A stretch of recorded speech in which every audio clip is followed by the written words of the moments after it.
Renungan Harian Rabu 24 Februari 2021. Bersama saya Eti dari Paroki Hati Kudus Yesus Katedral Surabaya. Marilah berdoa. Dalam nama Bapa dan Putra dan Roh Kudus. Amin. Terima kasih ya Bapa, karena hari ini Engkau beri kesempatan kepada kami untuk lebih mengenal-Mu melalui sabda-Mu. Bapa, ajarlah kami untuk rendah hati dan terbuka terhadap setiap sabda-Mu melalui Injil yang akan kami baca hari ini. Ya Allah Roh Kudus, bukalah hati dan pikiran kami, supaya kami tidak hanya mendengarkan, tetapi melaksanakan setiap sabda-Mu. Dalam nama-Mu kami berdoa dan mengucap syukur. Amin. Bacaan dari Injil Lukas, bab 11 ayat 29 sampai dengan 32.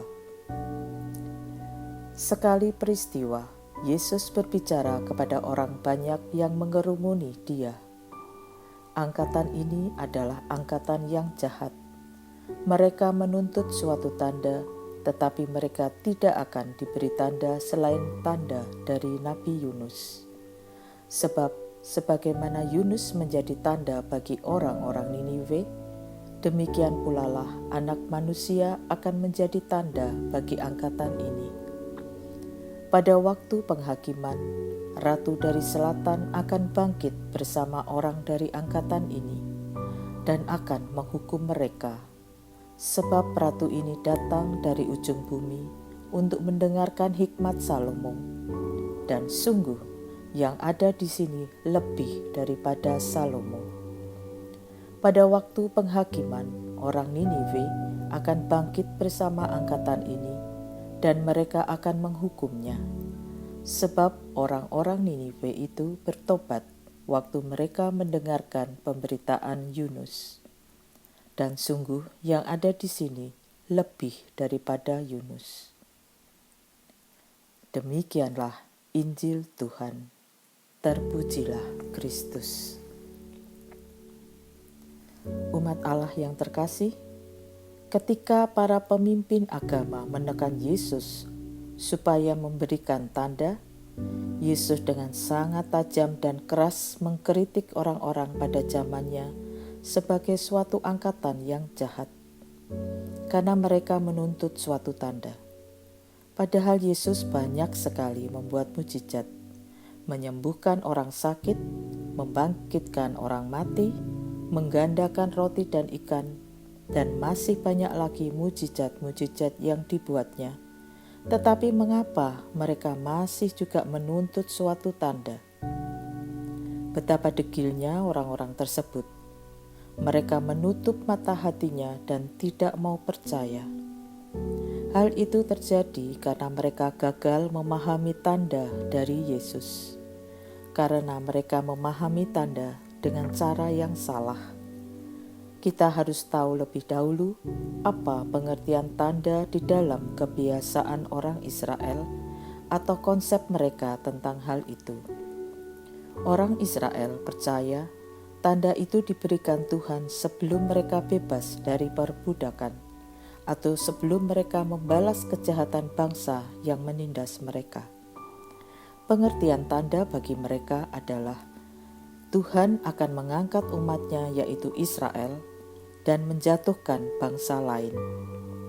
Mesir dihancurkan, Israel diangkat dan dipulihkan, disatukan kembali di bawah kerajaan sang anak Daud. Sehingga mereka sudah terlatih sebagai bangsa yang paling dikasihi Tuhan. Dan Tuhan mengizinkan mereka menderita untuk sekian lama, sampai nanti saatnya tiba Tuhan akan memulihkan dan mengatakan kepada mereka, "Sudah cukup penderitaanmu. Sekarang aku akan mengembalikan engkau ke dalam tempat yang seharusnya, dan seluruh bangsa lain akan dihancurkan." Mereka menghendaki suatu tanda yang heboh luar biasa. Kalau perlu sampai matahari menjadi gelap, bulan menjadi darah, langit menjadi warna pelangi. mereka menghendaki tanda yang lebih besar untuk membebaskan Israel dari Roma, dari Pilatus, dari Herodes, dan dari orang lain yang menguasai politik mereka. Pokoknya, tanda luar biasa besar yang menunjukkan Israel ini akan diletakkan di tempat yang semestinya. Tetapi Yesus malah memberi kepada mereka tanda Yunus. Yunus adalah tanda di mana Tuhan mengangkat Niniwe. Niniwe adalah kota kafir, mereka menyembah berhala. Oleh karena itu, Yunus pada waktu itu keberatan harus khotbah dan berseru-seru di situ. Mungkin kita heran mengapa Yunus ingin sekali supaya Niniwe tidak bertobat dan dimusnahkan. Semua itu dikarenakan adanya konsep yang salah dari orang Yahudi. Tuhan akan pulihkan bumi dengan cara Israel menaklukkan bangsa-bangsa lain. Tetapi di sini Tuhan mendidik Yunus supaya mengerti isi hati Tuhan yang mencintai bangsa lain. Dan pada waktu Yesus mengatakan ini tanda Yunus, berarti Tuhan sedang mengatakan, "Aku mirip Yunus, dan Israel mirip Niniwe." Dan yang ada di sini lebih besar dari Yunus, dan orang Israel lebih parah dari Niniwe. Niniwe bertobat hanya dengan seruan Yunus, tetapi Israel tidak mau bertobat meskipun ada Sang Mesias. Perkataan ini benar-benar membuat mereka marah karena kejujuran, keberanian, dan kebenaran yang Yesus sampaikan. Mereka tegar tengkuk mempertahankan prinsip hidup dan pemahaman mereka, sehingga mata mereka dibutakan. Maka Yesus mengatakan, "Yang ada di depanmu ini lebih dari Salomo, tetapi dia justru datang kepadamu." Dan di kalimat lain, Yesus mengatakan, "Kamu akan dihakimi."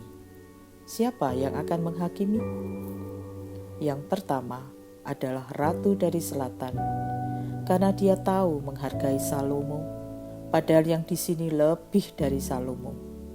Dan yang kedua adalah orang-orang Niniwe, karena mereka bertobat setelah mendengar seruan Yunus. Israel tidak bertobat sedikit pun setelah mereka mendengar Yesus dan melihat segala mukjizat yang telah dilakukannya. Meskipun Yesus lebih tinggi dan lebih agung dari Yunus, ini merupakan peringatan yang luar biasa besar. Pada kesempatan lain Yesus mengatakan bahwa tidak seorang pun meletakkan pelita di kolong rumah atau di bawah gantang, melainkan di atas kaki Dian, supaya semua orang yang masuk dapat melihat cahayanya. Maksudnya, Yesus adalah pelita. Yesus tidak menyembunyikan dirinya. Yesus memberikan tanda yang perlu, memberikan pengajarannya. Tetapi mengapa mereka tidak bisa melihat? Maka saudara-saudariku terkasih, di masa pantang dan puasa ini adalah kesempatan bagi kita untuk bertobat, merendahkan diri di hadapan Allah, memohon pengampunan darinya, dan berbalik dari segala perbuatan-perbuatan yang kita sudah sangat menyakiti hati kudusnya. Marilah berdoa. Bapa yang Maha Pengasih dan Penyayang, ajarilah kami untuk rendah hati dengan membiarkan hati dan pikiran kami dipimpin oleh Roh Kudus, dan membiarkan diri kami melihat terang-Mu, sehingga dengan pertolongan dari Allah Bapa di surga, kami dapat selalu melihat tanda-tanda yang diberikan. Dan dalam masa Prapaskah ini, masa retret agung yang suci ini, kami dapat mengisinya dengan segala hal yang berkenan kepadamu. Terimalah kami dalam kasih-Mu dan ajari kami untuk selalu mengandalkan Engkau dalam segala hal. Amin. Dalam nama Bapa dan Putra dan Roh Kudus. Amin.